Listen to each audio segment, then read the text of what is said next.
I believe, now that I've analyzed, that my father sacrificed his marriage for me and Tristan.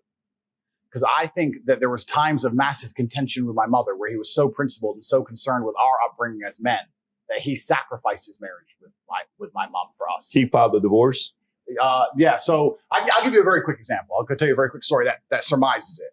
So they were still together when we moved to England. My father was still in America. He came over to visit. And my mom said to me a couple of days before he comes, your dad's coming. We're going to go get a haircut. And I was must have been about 12 or something. Went to get a haircut. We went to our normal hairdresser. Hairdresser wasn't there. Got some other hairdresser. Cut my hair. Whatever.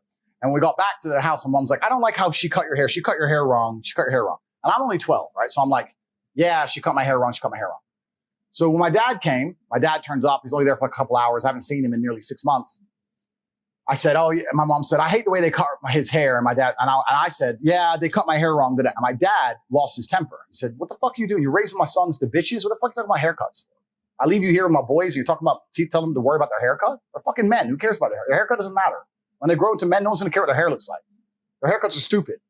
And my mom's like, well, no, Emery, it's just, she cut it wrong. And then my dad was like, listen, I trust you with my boys and you fucking cut their hair wrong. So they got in some big argument. So I'd only seen my dad for 3 hours at this point in fucking 6 months. They got in a big argument. My mom kicked him out of the house. So he left the house, right? So he went to the hotel. And then the next day he called me. He goes, I can't come to that house. Your mom doesn't want me there. Come to me. And I came to him and we went to the hairdresser and I was only 12. So this is a traumatic experience, right? I cried my eyes out. I don't know why I cried, but I was upset. He goes, come with me, boys. I was like, why? He goes, you'll learn when you're older. You're going to understand when you're older. We're going to shave your head. And I was like, I don't want to shave my head. He goes, listen, you're 12. You're a kid. Nobody cares about your hair. Come here. Sent me down the thing. Had my head shaved by the thing. When I went home, my mom went fucking crazy. This is the story she recited to his death about how crazy my dad was. His dad, Emery's crazy. He made him shave his head. He's so crazy. That is so crazy. But when I shaved my head, my dad said, listen, you're going to grow into a man and you're going to learn that there's so many things that society expects of you and there's so many things that people expect of you and there's so many things people are going to care about. And the last thing on the list is going to be your haircut. You're not going to give a solitary fuck. And I'm not going to have you being raised thinking your haircut matters.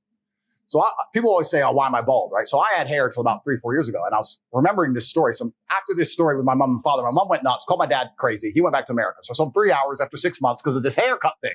Because he was so principled, didn't give a shit. So I was sitting in a hairdresser and I was waiting the guy in front of me and he had his hair cut. And the guy in front of me, he goes, oh, I'm finished. And he goes, oh, excuse me, can you just a little bit here and the top, just a little bit and the top and here and here. And I'm sitting there and I'm just on my phone. I'm like, who gives a fuck? A millimeter? Bro, you're ugly anyway, G. Like, the fuck? No one cares. Like, and he messed around for another 10 minutes fucking with his hair. So when it was my turn and I sat down, it wasn't my normal barber. He goes, hey, how'd you want your hair cut? And I remember the story and I just couldn't. I was like, bro, shave it off. Like, I'm a millionaire, kickboxing world champion. Who gives a fuck about my hair? I haven't had hair since. It's like, get rid of it, get rid of it, get rid of it. You just shave your head? I just shave it off, yeah. Like, I could grow a full head of hair. I just shave it off. You could? Yeah, I could, yeah. You just prefer to be a bald badass? No, I did it at that day, and ever since, I've just been like, oh, it's just easy. I can go anywhere. Shave it off, shave it off, shave it off. But that's an example of my father would destroy his relationship with my mother to try and teach me and Tristan things. And I have so many examples of that. Their biggest arguments were almost him being too principled about me and Tristan and my mother trying to be like, Emery, that's crazy. Or Emery, let him go to sleep. Emery, he doesn't want to play chess. Emery, sometimes my dad was like, no, but he is going to be this way. He has my name. So you can leave the house if you want, Eileen. He's doing this. So I think a lot of his relationship breakdown was actually because he was so principled on us, which is quite a unique perspective, I guess. So he sacrificed his marriage, I think, in many ways.